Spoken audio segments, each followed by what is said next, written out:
श्रोते हो नमस्कार. आज आपण श्रीपाद श्रीवल्लभ चरित्रामृताच्या 49व्या अध्यायाला प्रारंभ करणार आहोत. त्यानिमित्ताने मी आता श्रीपाद श्रीवल्लभ स्तोत्र वाचित आहे. श्रीपाद श्रीवल्लभ स्तोत्रम. श्रीपाद वल्लभ गुरो वदनारविंदम वैराग्य दीप्ति परमोज्वल अद्वितीयम मंदस्मितम सुमधुरम करुणाद नेत्रम संसार तापहरणम सदम स्मरामि. श्रीपाद वल्लभ गुरो कल्प करकल्प वृक्षम भक्तेष्ट दान निर्दम रिपुसंशय वै स्मरण मातचिति जागरणम सुभद्रम संसार भीति शमनम सततम भजामि. श्रीपाद वल्लभ गुरो परमेश्वरस्य योगीश्वरस्य शिवशक्ति समन्वितस्य श्रीपर्वतस्य शिखरं खलु सन्निविष्टं त्रैलोक्य पावन पदाब्जहं नमामि.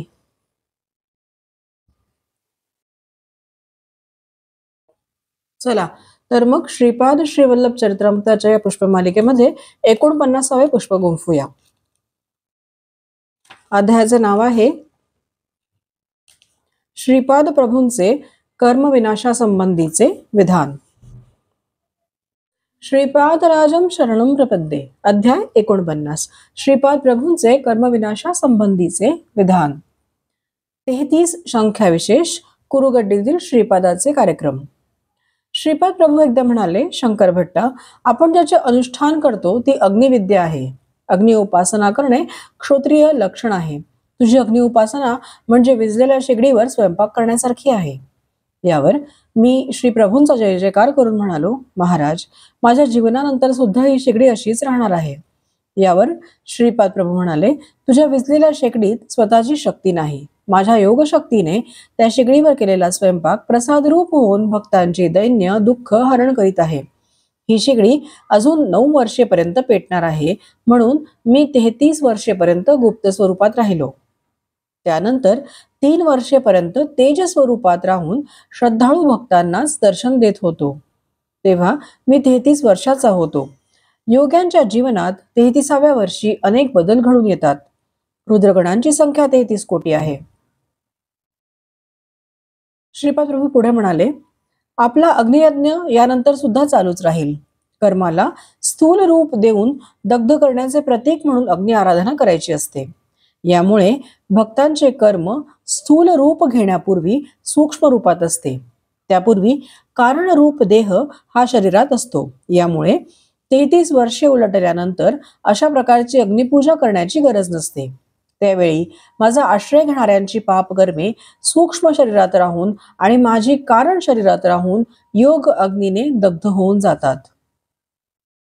माझे भक्त येऊन त्यांचा ते स्वयंपाक करून आपली क्षुधा तृप्त करतील. असे 3 वर्षेपर्यंत चालेल. त्यानंतर या स्थूल रूपात अग्निपूजा करण्याची आवश्यकता नाही. पृथ्वी यज्ञाचा मी प्रारंभ केला आहे, तो यशस्वी रीतीने चालू आहे. तसेच जलयज्ञ सुद्धा मी सुरू केला आहे, तो सुद्धा मोठ्या थाटात साजरा होत आहे. आता अग्निपूजा आणि अग्नियज्ञाची सुरुवात करावयाची आहे. तो यज्ञ सुद्धा अप्रतिम होईल, यात शंकाच नाही.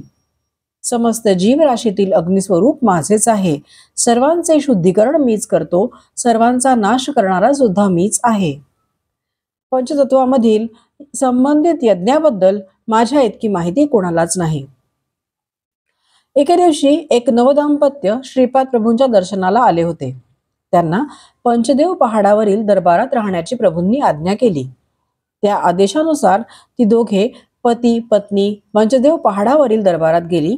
परंतु 2 दिवसातच तो युवक गतप्राण झाला. या अकस्मात मृत्यूने ती नववधू अत्यंत घाबरून गेली. ती म्हणाली, प्रभो, आपल्या भक्तांचे रक्षण करतात आणि त्यांची कृपादृष्टी सर्वांवर असते असे ऐकले होते, परंतु आज तर हे अघटितच घडले. ती दुःखाने रडू लागली. त्यांचे नातेवाईक ही बातमी कळताच पंचदेव पहाडावर आले. त्या शवाचे दहन करावे का करू नये असा प्रश्न सर्वांना पडला. श्रीपाद प्रभूंच्या आज्ञेशिवाय तो मृतदेह दरबाराच्या बाहेर नेता येणार नाही असे दरबारातील सेवाधारी म्हणू लागले. तेवढ्यात श्रीपाद प्रभू दरबारात आले. शोकसागरात बुडालेल्या त्या नववधूने श्रीपाद प्रभूंना आपल्या दुर्भाग्याची कर्मकहाणी सांगितली. श्रीपाद प्रभू म्हणाले, कर्माचे फल भोगणे अनिवार्य असते. यावर ती नववधू मोठ्या श्रद्धायुक्त भावाने म्हणाली, प्रभो, या विश्वात आपणास अशक्य असे काहीच नाही. माझे मांगल्य देऊन मला या भयंकर दुःखातून सोडवा. त्या नववधूला श्रीपाद प्रभूंच्या कारुण्यपूर्ण स्वभावावर दृढ विश्वास होता. मृत जीवास जीवनदान. श्रीपाद प्रभू म्हणाले, तुझा दृढ विश्वासच फलदायक ठरेल. माझ्यावर असलेल्या तुझ्या श्रद्धाभावाने तुझा पती नक्कीच जीवित होईल. कर्मसिद्धांताचा व्यतिरेक न होता तुला एक उपाय सांगतो. तू तुझ्या पतीच्या वजना इतकी लाकडे तुझे मंगळसूत्र विकून आणून त्या लाकडांवर स्वयंपाक कर. चुलीमध्ये ती लाकडे कशी जळतील तसे तुझे अमंगळ जळून जाईल.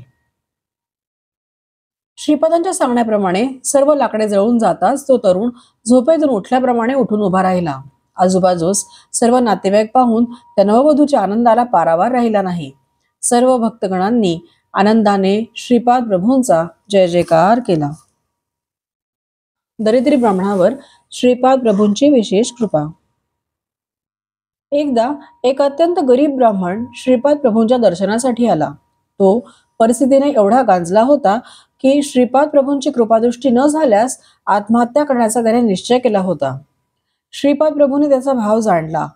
त्यांनी शेकडीतील एक जळते लाकूड आणून त्याचा त्या ब्राह्मणाच्या पाठी स्पर्श केला.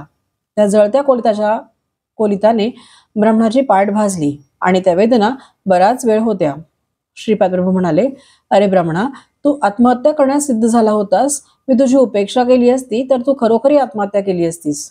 त्या आत्महत्येच्या संबंधित सर्व पापकर्मांची स्पंदने या जळत्या लाकडाच्या स्पर्शाने नष्ट झाली. आता तुला दारिद्र्यातून मुक्तता मिळेल. असे म्हणून श्रीपाद प्रभूंनी थंड झालेले ते लाकूड त्या ब्राह्मणास देऊन पंचात बांधून काळजीपूर्वक घरी घेऊन जाण्यास सांगितले. प्रभूंच्या आदेशानुसार त्या ब्राह्मणाने ते लाकूड पंचात बांधून घरी नेलं. घरात जाऊन त्या पंचाची गाठ सोडून पाहिले तो काय आश्चर्य, ते लाकूड सोन्याचे झाले होते.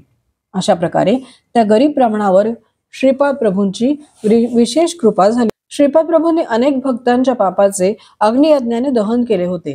काही वेळा ते भक्तांना वांगी, भेंडी, भोपळा अशा फळभाज्या आणण्यास सांगत.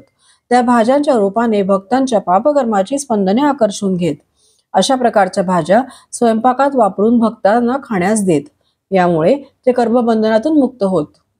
एकदा एक उपवर कन्या श्रीपादांच्या दर्शनासाठी आली.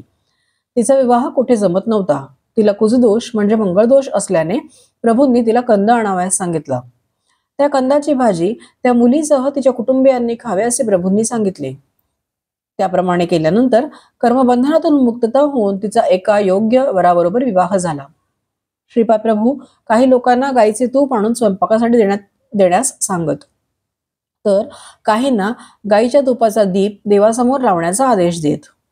घरात अत्यंत बिकट परिस्थिती असल्यास, त्या कन्येच्या विवाहासंबंधीच्या अडचणी असल्यास त्यांना श्रीपाद प्रभू दर शुक्रवारी राहू काळाच्या वेळी म्हणजे सकाळी 10:30 ते 12 अंबिकेची पूजा करण्यास सांगत. श्रीपाद प्रभूंचा एक भक्त एकदा खूप आजारी झाला. त्याच्या कुटुंबियांना प्रभूंनी त्याच्या एका खोलीत एरंडाच्या तेलाचा दिवा लावून तो सतत तेवत ठेवण्यास सांगितले. तो दिवा कोणत्याही परिस्थितीत विझावयास नको असे त्यांना बजावून सांगितले. असे केल्यावर तो भक्त लवकरच रोगमुक्त झाला. एका भक्ताची आर्थिक परिस्थिती अत्यंत बिकट होती. त्याला श्रीपाद प्रभूंनी गायच्या तुपातील दिवा 8 दिवस अखंडपणे तेवत ठेवण्यास सांगितले. असे केल्यानंतर त्यांच्या घरात लक्ष्मीचा वरदहस्त प्राप्त झाला. अशा कितीतरी नवीन नवीन पद्धतीद्वारा श्रीपाद प्रभूंनी आपल्या भक्तांची पापकर्मापासून मुक्तता केली. या सर्व पद्धती समजून घेणे सामान्य मानवाला असाध्य आहे. श्रीपाद श्रीवल्लभांचा जय जयकार असो. श्रीपाद राजम शरणम प्रपद्ये.